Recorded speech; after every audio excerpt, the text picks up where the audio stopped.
This book recounts the 5-day history of a major American scientific crisis. On day 1, Lieutenant Roger Sean and his partner were tracking down a Scoop satellite that had returned from orbit.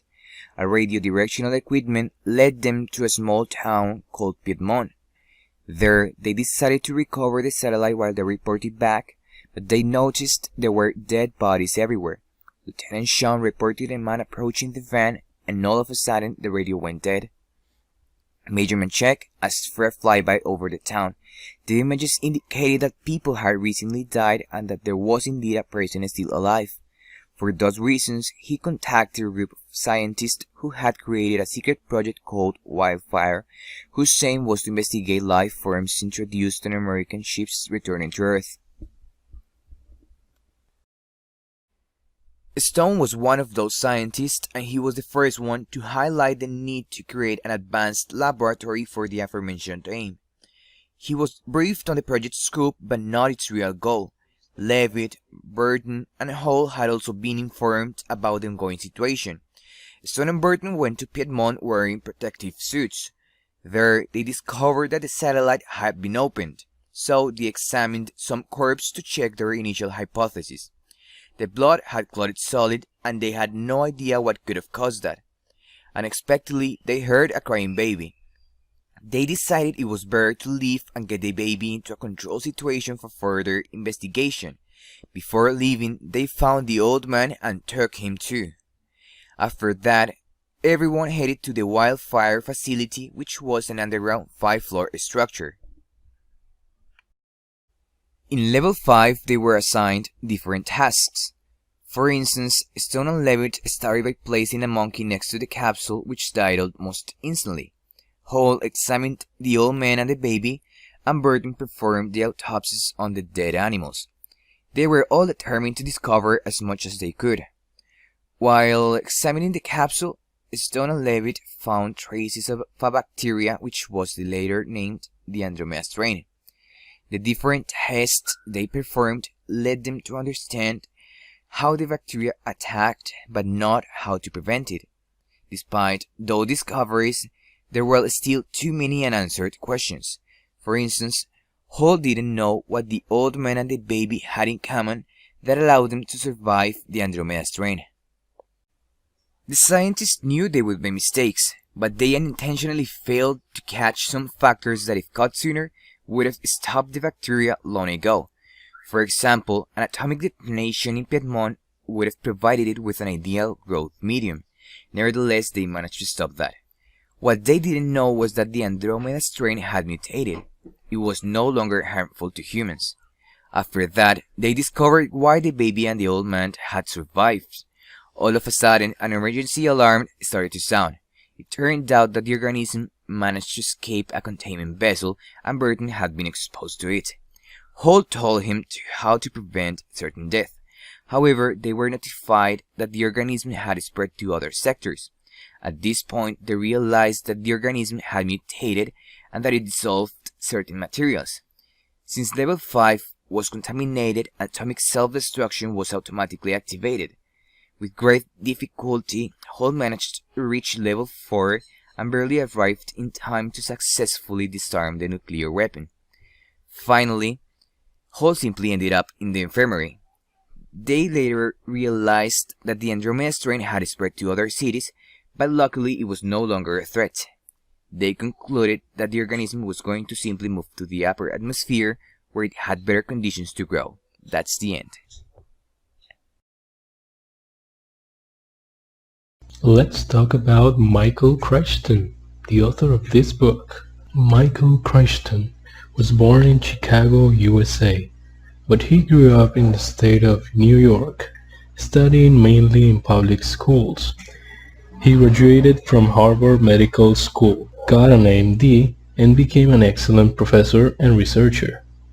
While Crichton was a medicine student, he created a novel about a deadly virus that was threatening the world. The Andromeda strain was his first bestseller and first movie adaptation that became a hit. His understanding of science, medicine, and microbiology made his story terrifyingly real.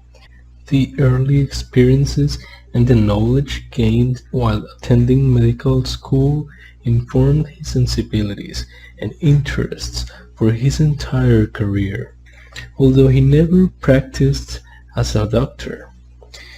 In this book, he explores the political and moral issues posed by modern technology and scientific breakthroughs. This book made him famous by 1969, and he worked on it for 3 years. Technology, tension, terror, and biotech orbited his works. Crichton represented well future, past, truth, fiction, and questions about new possibilities and also the forthcoming times. He wrote about 25 books and a TV series and many films. He, like no other writer, had a bestseller book, the highest grossing movie, and a number one TV series. One scientist even named a dinosaur after him, the Crichtonsaurus. Among the most common topics in his books there are health, the environment, economy, bioengineering, terrorism, and of course disease. Using that, Crichton criticized politicians and scientists in his novels. Michael's novels gave a glimpse into the future for many. Surprisingly, he did not believe in predictions about the future, but he got many things right. Michael died in 2008 in Los Angeles, California, after strongly fighting cancer.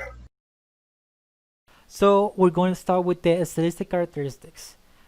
To begin with, I'm going to say that this is a techno-thriller novel. That means that combines some science fiction and some actual technology from the 21st century.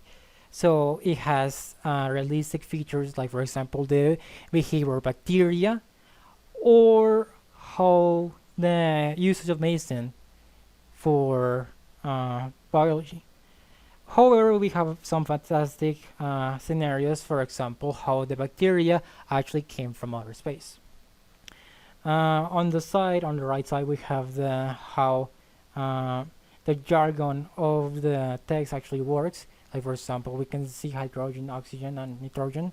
So that's a specific jargon according to the writer.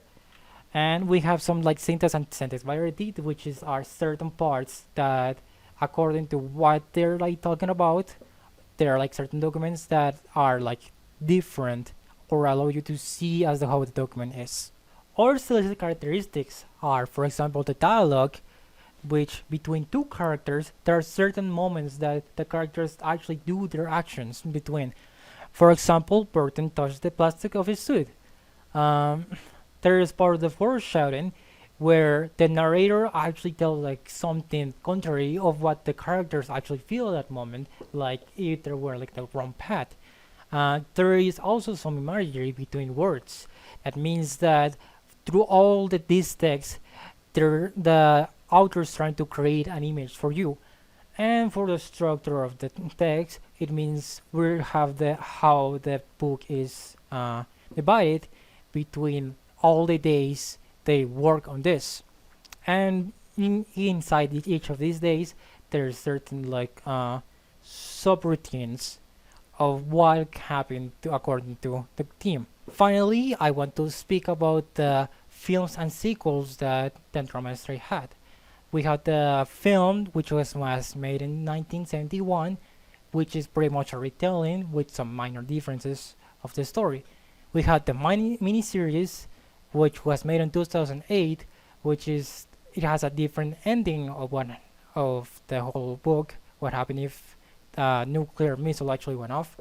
And we have the Andromeda Evolution, which is the sequel of the story, which is placed 50 years after the whole main scenario.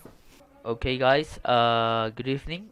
My name is David Rodriguez, and I'm going to talk to you about the thematic discussion regarding the book The Andromeda Strain. So let's begin. Right, so In this book, we can see that the main characters and people have to sacrifice things in order to find a cure and in order to study a virus. So let's begin with death, guys. Death is something that everyone will face, right? It's packed with so much uncertainty, and for those left behind, it leaves lingering feelings of sadness and sometimes even remorse, right? So in the book, guys, the main objective, for instance, of the Scoop project is to create weapons for war that are going to be used in war. So at first, the team who was proving Piedmont noticed death in the streets in a strange way. So they went there and they died. Okay, they died exploring the area. So in brief, guys, death and dying is presented at the very beginning of the book already, exposed as a theme as a thing which can be extracted to our life. Regarding the COVID-19, for example, there are people who are spending lots of time studying the virus and finding a cure for it. So this is the first theme, guys. Let's go with the next one. The next one is time. We all sacrifice time at some point, guys. We are focused on something, or where we are doing something we love, right? So imagine curing or search the cure for a virus. It will take hours, right? I believe it will take. I believe that 24 hours of every day and of your life, right? So let's imagine these scientists who were studying this thing. So let me put it this way: it demands time to you. Do you even imagine how much time scientists would spend in this? A lot, a lot, a lot. So yes, in this book, this theme can be seen. This theme can be seen, literally seen, when the scientists went to an underground lab.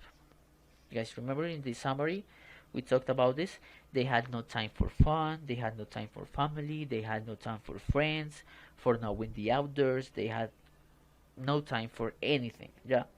So for instance, I can recall one of them was taken out of a party with his wife in order to carry him to the lab for starting to search why the virus behave a certain way. Yeah. So imagine that they even ignore the fact that the virus had already mutated outside. So the virus was not harmful anymore, but they didn't notice because they were underground studying the virus and studying the researching the virus on the virus. So they didn't even realize this. So imagine. So this theme, sorry, which is time, will take us now to the next theme presented in the text, which are relationships, guys. As I said, relationships are lost when you're sacrificing your time. You have no time for family or for friends, right? So let's go with the next one, which is health. And this is a very important one because, right, in this book, due to the demand of studying or finding a cure, health is sacrificed. So how? Well, in this book, guys, this can be seen during the whole study of the virus by the hand of the scientists. They were sleeping 2 or 1 or 3 hours or so out of 24, and the other 20 hours were spent in the study of the thing. Imagine that. So also, they knew that starting this thing was a risk. Once they entered the lab, they knew they were searching the unknown, right? So at some point, they realized that they had to sleep 6 or out of 24 hours in order to not commit mistakes, but they committed a mistake. Yeah, they left the virus exposed in the lab, and one scientist got infected. Yeah, but thank God, thank science, let's say, and thank biology, that the virus mutated. Right, the virus mutated and was not harmful anymore for humans. Right, so it was, a relief for the scientists. Yeah. Okay, and the final one, which is money, guys. So in science, the government and all the people who is in charge of that have to spend, tons of money in the best scientific equipment for the research of vaccines, cures, or just for research. Yeah, or unknown things, or known but with different features. Okay, so in this book, the technology the underground lab and the scientists had was high quality equipment, right? The best they could have in those ages. And yes, day by day, technology is improving by investing really much money on that. For instance, I guess, I don't know, I suppose, large quantities of money have been invested regarding COVID-19, right? So thank you guys so much. And this was the thematic discussion, and I hope you're having a good day. So thank you very much for listening.